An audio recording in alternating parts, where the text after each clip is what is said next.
Welcome, everyone. Very happy to see you all. I want to invite you to make yourselves comfortable, as always.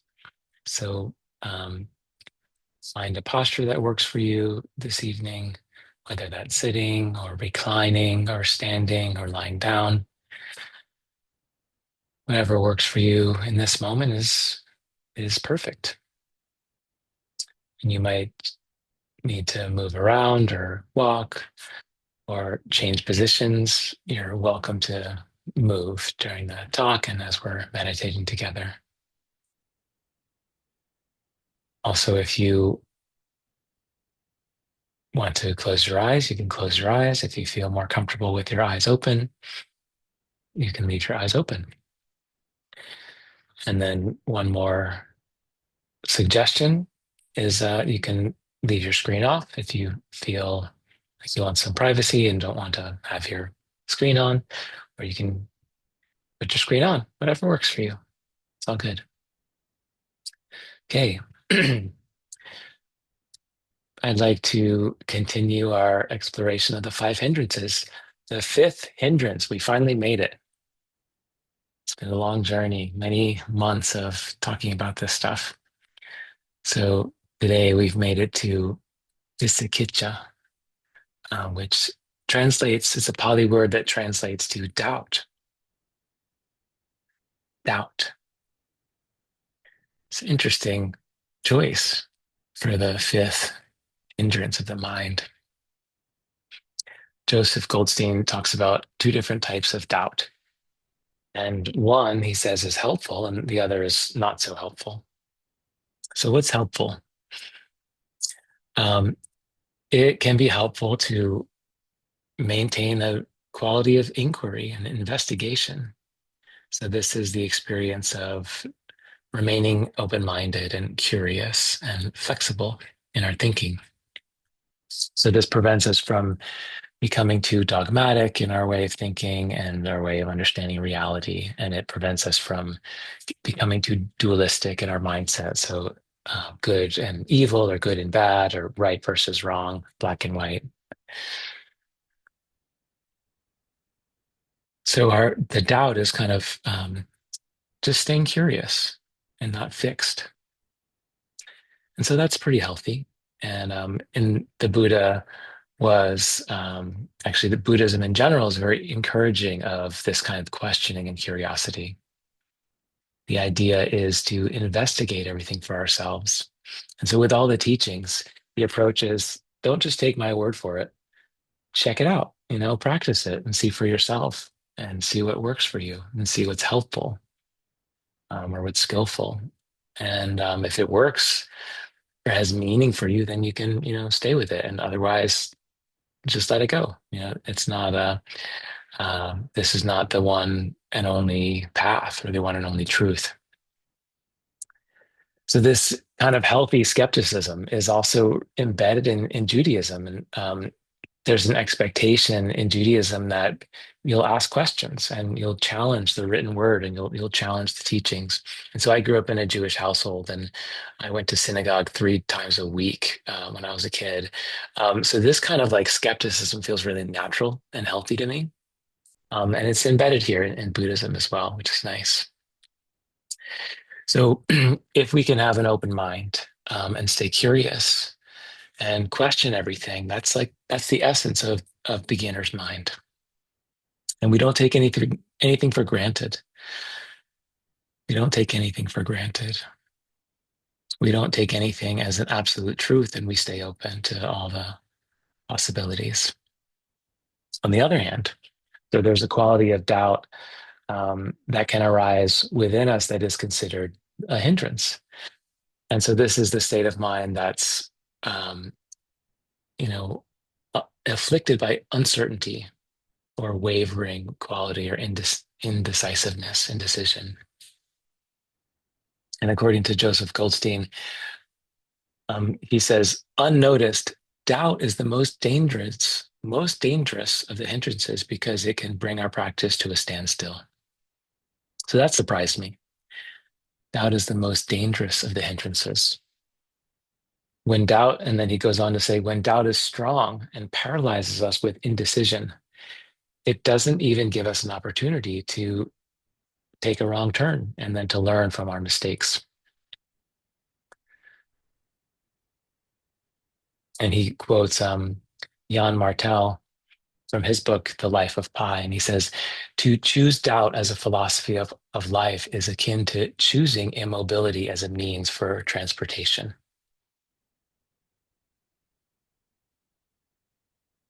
So, how might this manifest in our practice? In the classic texts, in the Satipatthana Sutta, um, it's specifically referring to doubt about the teachings, or doubt about the Buddha, the Dharma, and the Sangha. And today we might have thoughts like, well, the Buddhist teachings are founded 2,600 years ago. Um, how is that relevant to my life now in the modern times? Maybe they're not relevant anymore. And even if it's like this subtle undercurrent of like feeling like doubting the relevance of the teaching, it can really derail our practice. And so it can be healthy, if we stay open-minded and maybe we're open to receiving the wisdom here, but maybe we do need to adapt the practices to better fit our lives or to better fit this world in the here and now. So that might be a healthy way to experience doubt. Um, but it can be a hindrance if we think that times have changed so much that, and the human experience has changed so much, and the human mind has changed so much that the practices are no longer relevant somehow. And and to think that the practices can no longer lead to awakening. So we might have thoughts like this, and we might have thoughts like, well, what's the good of sitting here and watching my breath? I have so many important things to do. That's one that can get us sometimes. I need to be out there doing stuff. The world needs me out there doing stuff. That's another one that can get us. I remember distinctly being on a 7-day retreat a few years ago, and there's a woman in the back who raised her hand, and she was clearly angry and kind of agitated. And she's like, what are we all doing here? What good is this? There's so much suffering in the world. There's so much activism that needs to be done. And isn't this selfish? We're all just sitting up here in the mountains, hermiting up here. And um, are we helping the world? And so it's a good question. People, it's normal to kind of question that at times.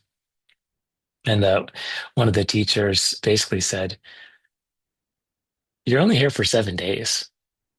Pretty soon you're going to be back in your life outside the retreat and you can get back to doing whatever you feel you need to do.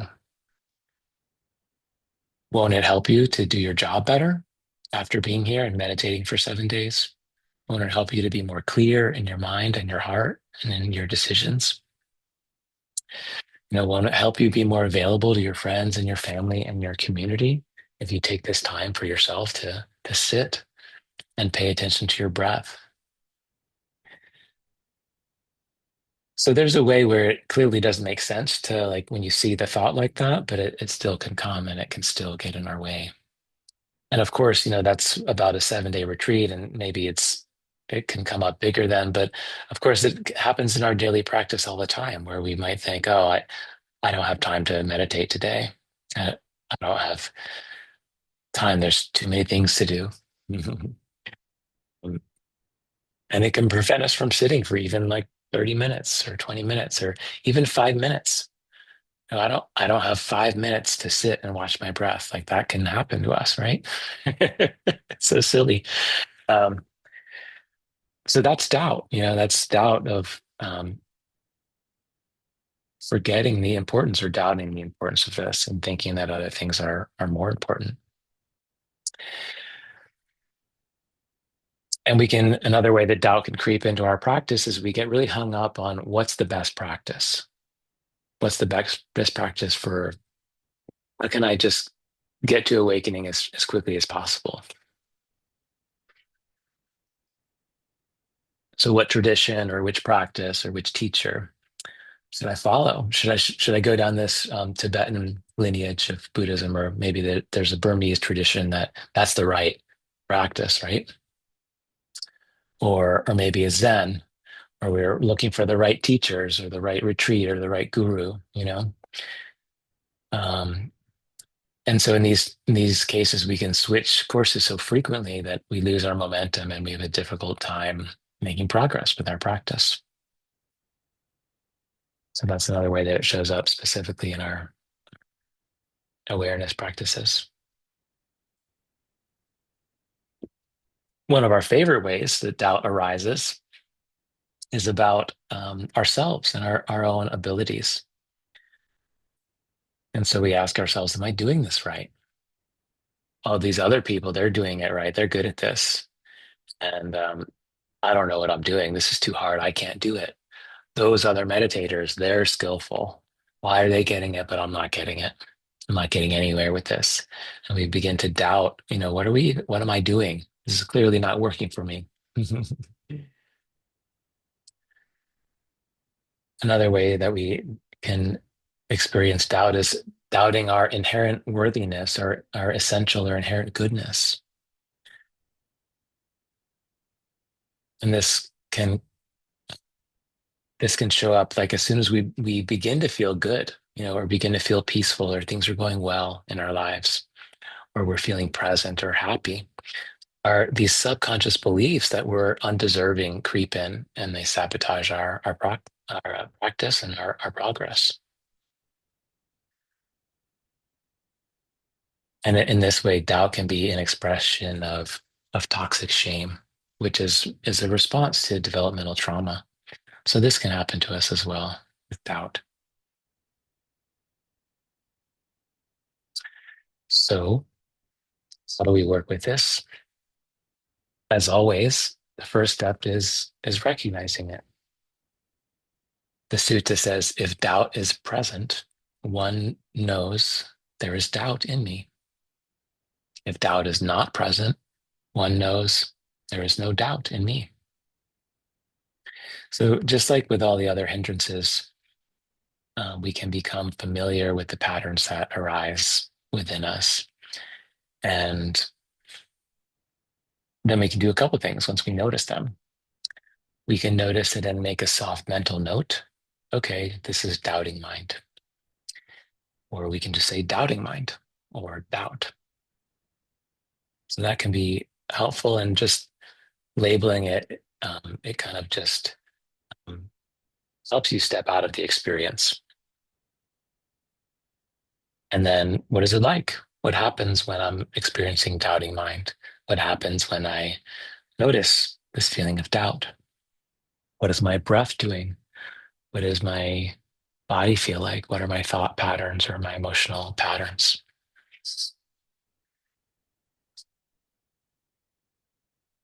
So the second instruction is equally important. If doubt is not present, one knows there is no doubt in me. So noticing when doubt is not present.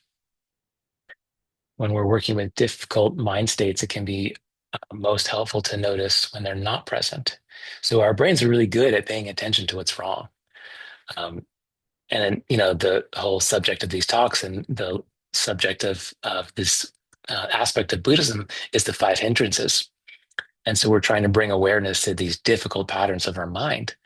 And we all love to do this consciously and also unconsciously. But most of us don't really need help paying attention to the challenging feelings. We have a natural negativity bias where we notice what's wrong.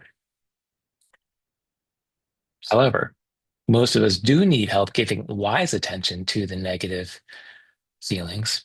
And also, most of us need help giving wise attention to the absence of negative feelings.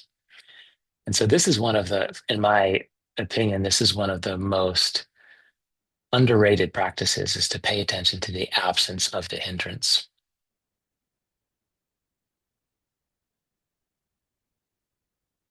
So we're essentially trying to adjust for our built-in negativity bias.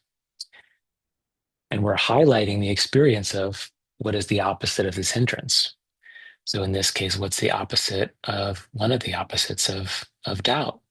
might be clarity or peacefulness or ease. So, can I notice that when my mind is in a state of clarity? Can I be with that? What does it feel like to be free of doubt, even for just a moment, even for this moment? Can I just be with this feeling of clarity? Can I notice this?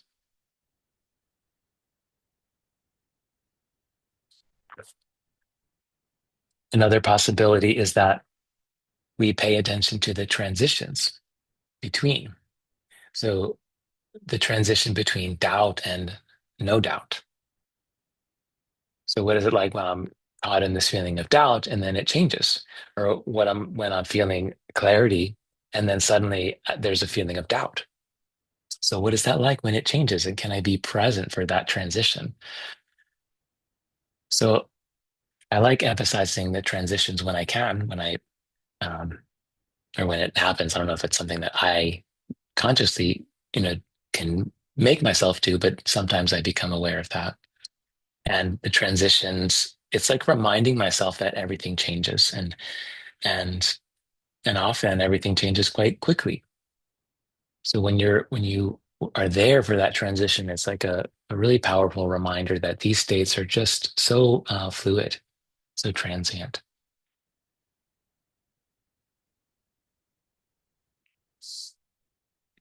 So next we're invited to investigate the causes of doubt and the removal of doubt, and then how to prevent doubt in the future. So the sutta says, and one knows how unarisen doubt can arise, and how arisen doubt can be removed, and how future arising of doubt can be prevented. So you might have noticed by now in all these talks about the hindrances, it's a pretty repetitive formula, right? So this is the Buddha's magic recipe. You pay attention to the hindrance or the suffering, and then you pay attention to what causes the suffering, and then we can pay attention to the removal of the suffering. And then we can pay attention to or bring awareness to the prevention of future suffering, further suffering. So it's a four-step magic recipe. And sometimes it's called the Four Noble Truths. It's the same thing. We're just practicing that again and again and again.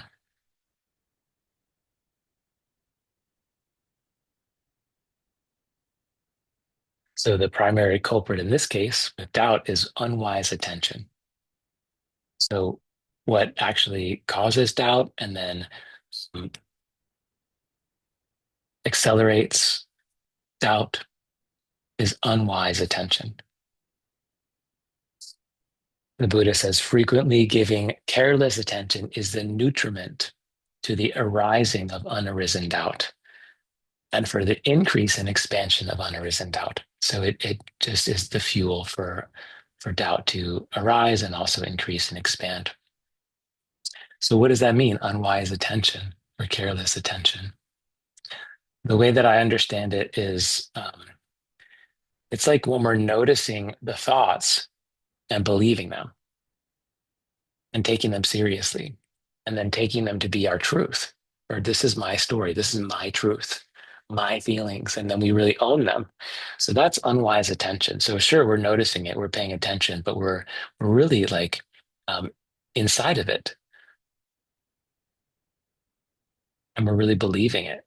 And so that there's a very different big difference between noticing it and believing our thoughts and feelings and hindrances versus noticing them and just noticing them and not believing them to be true. So is that possible? Can I notice this experience um, and not believe it to be the truth? It's just an experience. So we notice the thought or the feeling or the experience, and we can say, "Oh, that's interesting. There's a doubting mind. What is this like? And what happens next?" And then maybe we notice our breath, or we notice our body, or sounds, or some other kind of mind state that comes next, because it changes. It comes and goes just like all other mental and emotional patterns. And it's transient, it's fleeting.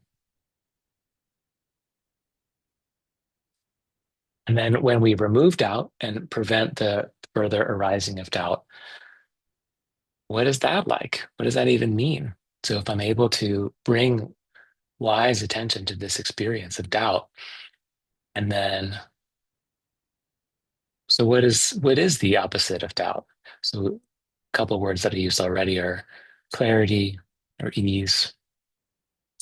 But another possibility is the word trust or faith.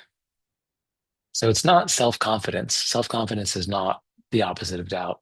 It's trust and faith, relaxing into this moment and being okay with what is here, whatever is here, and being okay with whatever might come next. So this is, I think, what we're aiming for in working with doubt is this kind of faith. Okay. So how about I stop talking and we can sit together lightly. So again, I remind you to give yourself permission to be comfortable.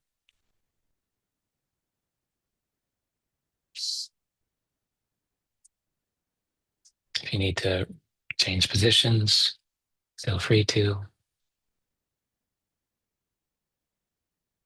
If it feels right to close your eyes, you may close your eyes.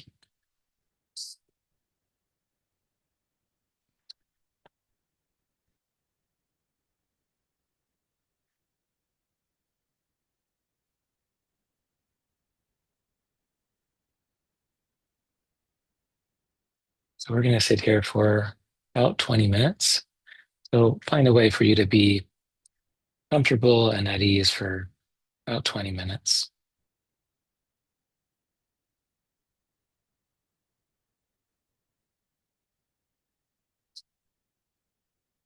We begin by establishing an anchor.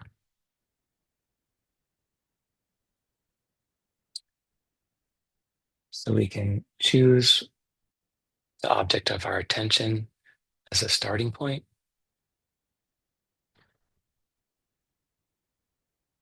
Might be helpful to notice your body.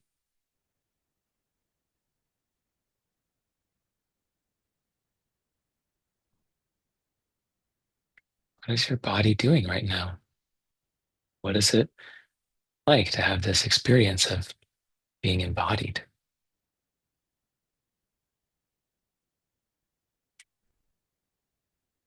You might notice places where your body is touching things that are not considered your body, like your chair or your cushion or the floor.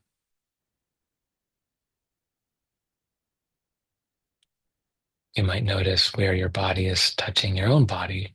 Maybe your hands are touching, or your hands are on your legs. So, touching body. What is touching body like?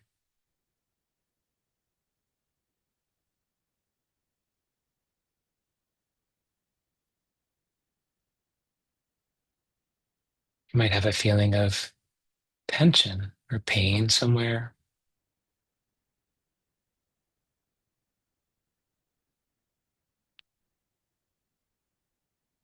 If there's pain or tension,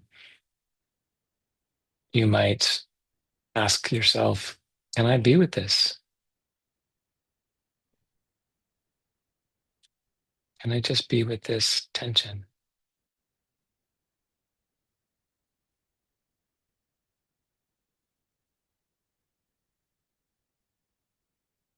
And if the answer is no, if it's too much, how would it be to give yourself permission and act of kindness to make yourself more comfortable if you can?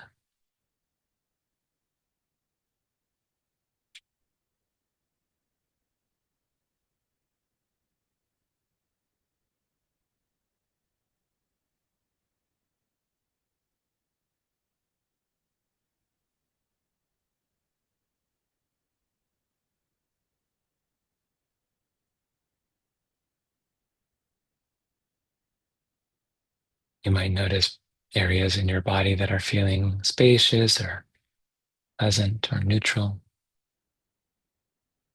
Can I be with that? Is it okay for me to feel pleasant?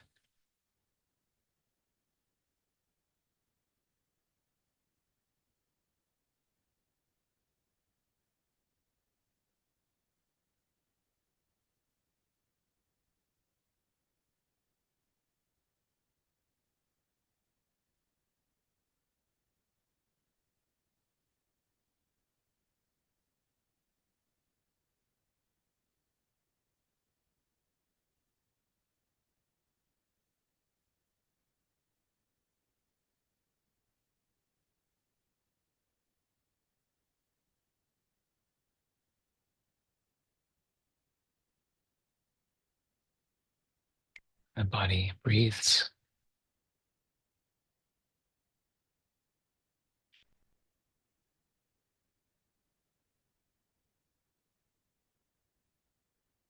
So you might choose your anchor to be your breath as the focus of your attention. So can I notice my breath without needing to change it or manipulate it in any way? Just be here. Allow the breath to breathe me. Allow the breath to breathe me.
You might become aware of sounds. Make the sounds your anchor.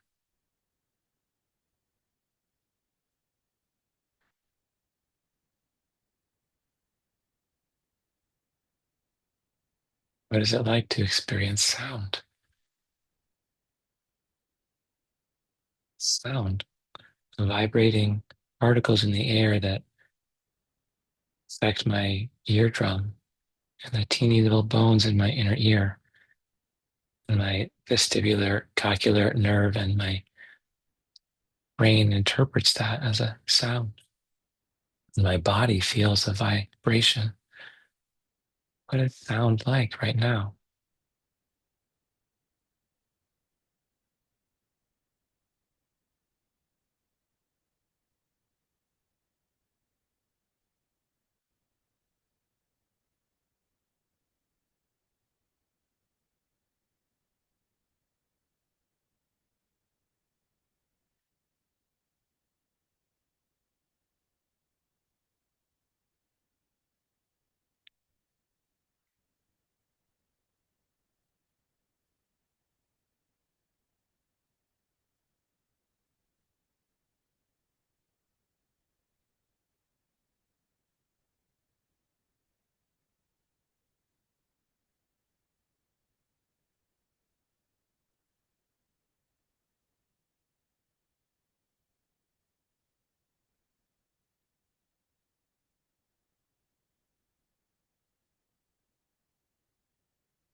And so, whatever happens, I use one of these three anchors, my body or breath or sound, and I use this as a way to come back into this present moment.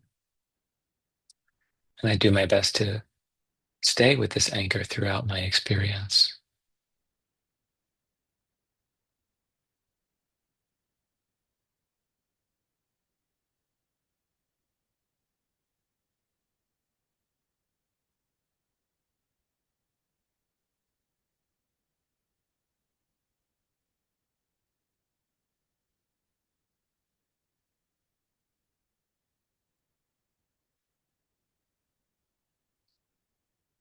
So I open to the possibility now of bringing awareness to the hindrance of doubt.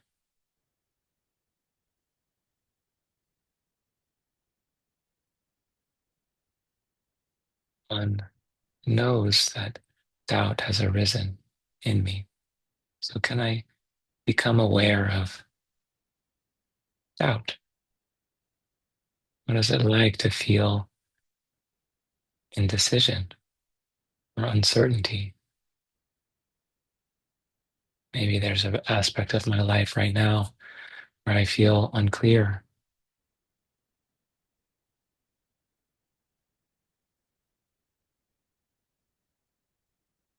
What is it like to bring awareness to that?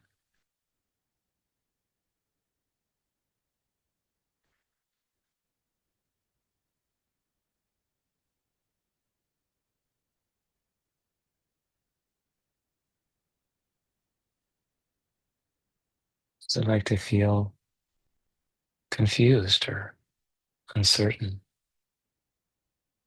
stuck?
And how would it be to pay attention to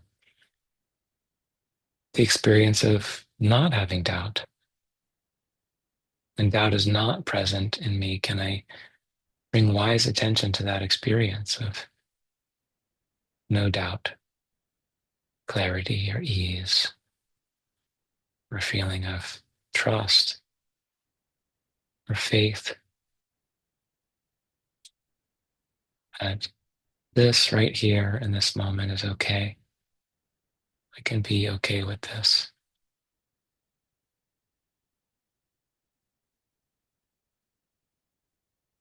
I could be okay with what might come next.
Is it possible to be here and be present for the transitions? What is it like when I have an experience of doubt and that changes to clarity? Or what is it like when I'm feeling clear and easy and then suddenly what creeps in is the arising of doubt? Can I be there for those changes? What is it like during the transition?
And when my mind gets distracted,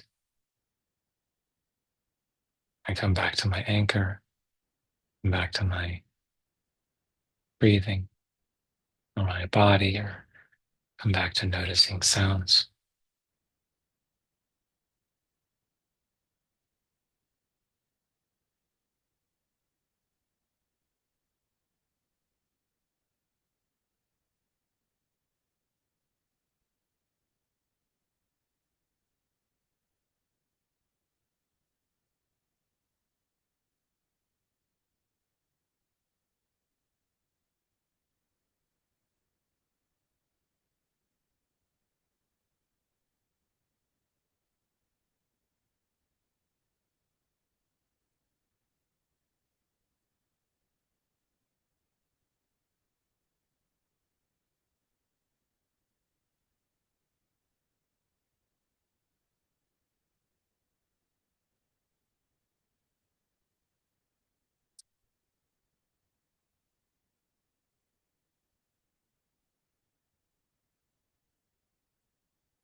You're ready.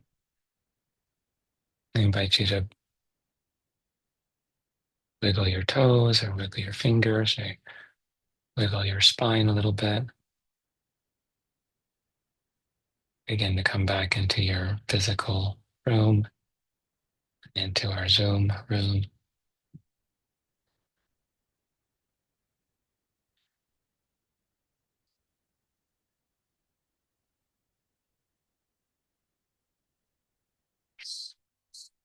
And if you wish, you can open your eyes.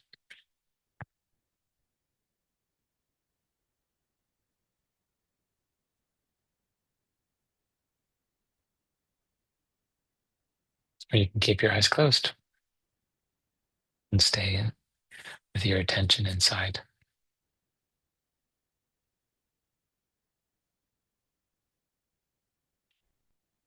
Thank you for your kind attention, your presence.